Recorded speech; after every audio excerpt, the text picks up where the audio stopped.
Peace be with you. Welcome to the Institute of All Intelligent Life. My name is Alan Kiesler.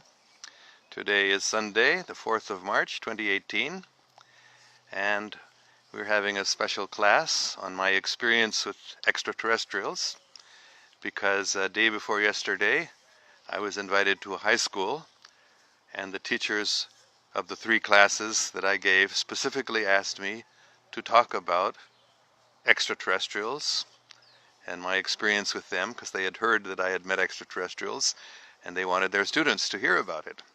So I was very happy to receive that request.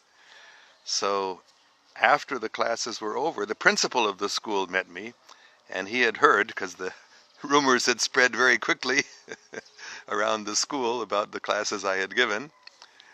So he wanted to hear them also. Unfortunately, there wasn't time for me to tell him again everything I had told in the classes, but he asked me to tell him where he could find out, so I said on my Facebook page there are many accounts, and so I'm giving again today a summary of those classes that I gave on Friday, day before yesterday, so that the principal of the high school can hear them too. I will refer him to this. So basically what I talked about was, first of all, the 3 experiences I've had with extraterrestrials physically. That is, I've had many communications by telepathy, but 3 times I have memories of having physically met extraterrestrials. And the first one of them was in 1956, when I was 9 years old. At that time, we were living in New Jersey, Madison, New Jersey, where my father was on furlough, or 1 year of vacation from his work in Pakistan, and he was teaching as a professor at Drew University. So where we lived on campus of the university was not very far from the grade school where I was going to school. Green Village Road School was the name of the school. And there were 2 ways to get to school. One was by the main road. I think it was Highway 24, New Jersey Highway 24. It was Madison, that was the name of the town, and I think that street was called Madison Avenue or Madison Street. But anyway, I would usually go to school that way. But there was another way, a back way you could say, which would go, instead of going down the main road like this, there was another way to go to my home like this, through a forest, through a wooded area where there were no homes, no people usually didn't go there. And there was a clearing in this forest at one point. So one day when I decided to go back home from school through that forest, I came to that clearing, and there I saw just shaped just like a disc, a flying saucer, which was sitting on some stilts, and there was a stairway coming down, and there was a doorway. And in the doorway were standing several people. One who was obviously in charge, was the tallest of the several people there, and was the captain, was a woman.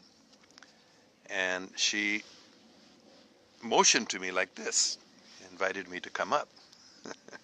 So today when I tell this story, many people, they're afraid, because we have had all these Hollywood movies about scary aliens who are going to attack the earth and destroy humanity or try to take over Earth or something. So people are afraid of extraterrestrials often today because of that. But this was 1956, before all these scary Hollywood movies had come out. And there were many reports, even in newspapers, even on the front page of newspapers, there was a report about flying saucers over Washington, D.C., and there was actually a photograph of 4, 5, or 6 flying saucers over the Capitol. And there were reports about flying saucers having crashed. So we were all interested about who are these extraterrestrials. And there were different people who were saying these extraterrestrials are giving us good guidance and information for humanity. So I was very intrigued. I wasn't scared at all when I saw this flying saucer. Oh, I'm going to get to see somebody on the flying saucer and meet them. So as that lady was beckoning like this, I just went and I climbed up. I walked up those stairs, right up, and she put out her arms and embraced me, hugged me, very tightly, very lovingly, very kindly. In fact, she spoke to me so sweetly and so lovingly that I felt she was my mother. I felt she was my real mother.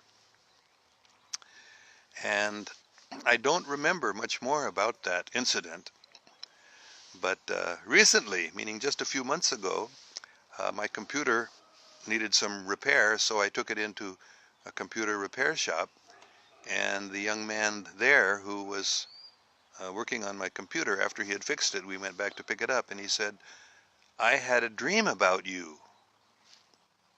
I was surprised. And I said, "So, well, what happened in the dream?" He said, "Well, you were on this spaceship, or this flying saucer, and you were telling this person, 'Are you my real mother? Are you my real mother?'" He didn't know anything about my experiences with extraterrestrials, but he had that dream. And so then I was happy to receive that, because sometimes I wonder, is this really possible that this really happened? Was I just dreaming it or something? Because there was no physical proof really of it. So it was nice to hear that young man. And recently I've heard, many people have heard, that the extraterrestrials today, when they contact us, they usually appear first in our dreams to sort of prepare us for meeting them. So I told this to that young man, and he was happy to hear that, oh, maybe extraterrestrials are preparing him for contact too. In any case, back to 1956, when I was 9 years old, then when I went back home, I told my mother, "You're not my real mother." I remember this very clearly. And she was shocked. How can my 9-year-old boy tell me I'm not his mother? So she said, "No, no, no, I'm really your mother. I remember you being born," because my mother did not do what many American women especially do, is they go under chloroform, so they'll be unconscious when they give birth because it's so painful. But she did not do that, so she told me, "I saw you being born and you were with me."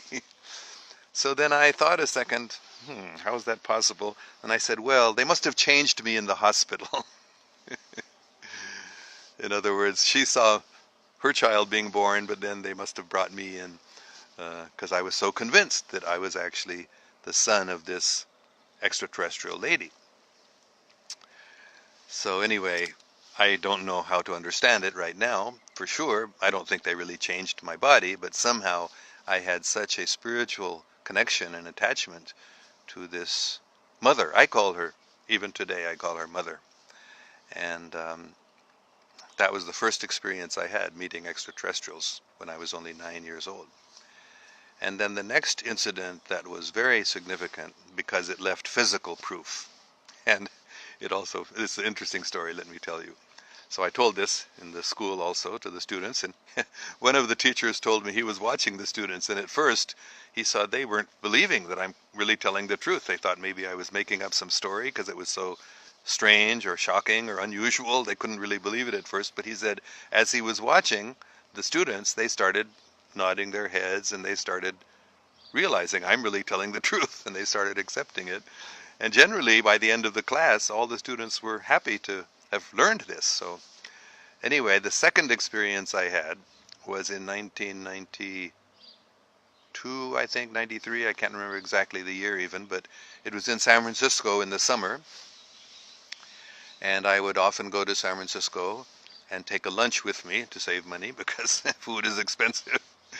So my wife would cook me some soup and make some sandwiches or something to eat. So that day, about noon, I was starting to have my lunch, and I had a thermos in which there was some soup. And I had just taken out some, and I had drunk a little of the soup, putting it in the lid of the thermos, when I noticed outside a blue light shining from the sky. Not the sky, because San Francisco in the summer is usually very foggy and cloudy. So it was shining in the clouds. I looked up out of the window of my van, and I saw this bluish haze or bluish glow in the clouds, in the fog.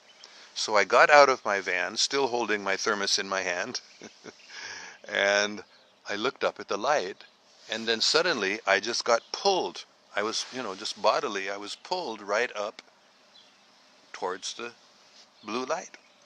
And I was amazed what's happening, but I knew that from watching Star Trek or Star Wars, these science fiction movies where this happens all the time, right? It's actually real. It's not science fiction.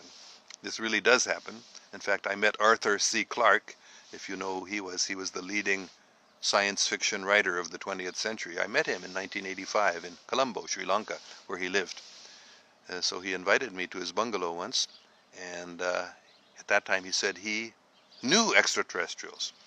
So I was amazed because I didn't realize, but he indicated that the science fiction books that he's writing and the movies that are being made, like Space Odyssey 2001 and his famous movies and books, they were based on scientific facts. They weren't just fiction, but they were called science fiction because we're not ready to all of this. So the students weren't ready for this either, and I wasn't ready at first. It was kind of astonishing to me. But then as I got pulled up into the sky, I wasn't afraid. I was sort of, wow, this is like in science fiction. And then as I got above the clouds, there was that very same flying saucer that I had seen when I was 9. And the very same lady was there. The door opened, and the very same lady was standing there. And she looked exactly the same age. I was quite amazed that, in fact, she later explained to me that they live for thousands of years. So for them, although for me from 9 to about 45, but that's more than 35, 36 years had passed. So I had changed a lot from a 9-year-old boy to a 42-year-old man, but she looked exactly the same age, which was in her late 20s or 30 or early 30s. So then she asked me, because I still had the thermos in my hand, "What is that in your hand?" So I said, "Oh, it's some soup." She said, "Could I have some?"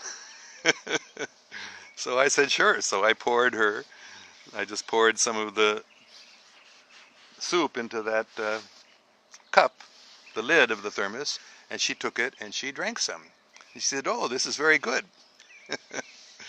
And then I noticed when she handed me back the cap that there was a lipstick mark on it, a very dark red, thick lipstick mark on it. But it wasn't like a human lips. It was very wide. The lips were much thicker or wider. Anyway, again, I can't remember anything more than that at this point. Maybe sometime more memories will come back, but that's all I could remember. And then I went back into my van. I was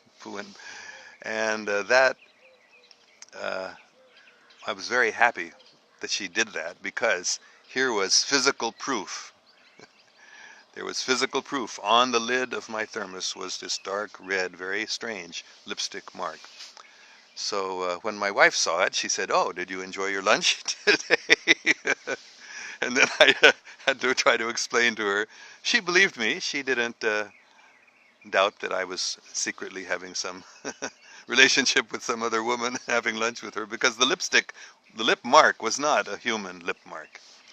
Anyway, so that's the second time I met my mother, my eternal mother or spiritual mother is how I think of her. So one of the students asked me when I told this story, "Sorry, are you an extraterrestrial?"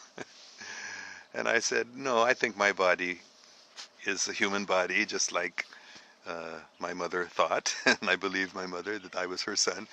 But somehow I have some extraterrestrial identity, you might say, a spiritual relationship with this woman who I call mother, who I think is, very old or advanced." So I'm sorry I just got cut off there, and Facebook told me to move to a better location to get the signal. So I've moved a little bit and gotten the signal back. So I was telling how that student had asked me if I was an extraterrestrial. So no, I'm not an extraterrestrial, but I believe I do have a spiritual relationship with that extraterrestrial lady. So people asked me to describe. She looked very much like a human being. Her body looked like a human being, but her head was a little different. She had ears on the top of her head, like a cat's ears, and like a cat also, the pupils of her eyes were vertical. They weren't round like human beings. So she was obviously not a human being. She was an extraterrestrial. But she was very, very kind and loving, and so much so that I felt she was my own mother. I'm going to tell one more story, which I told in most of those classes. I didn't tell all these stories in all of the classes, but this was for me by far the most important experience I had, because it revealed an awful lot about extraterrestrials and about the administration, you might say, of this universe and our solar system and our Earth, which was quite amazing to me at that time. But later I found out confirmation of it. But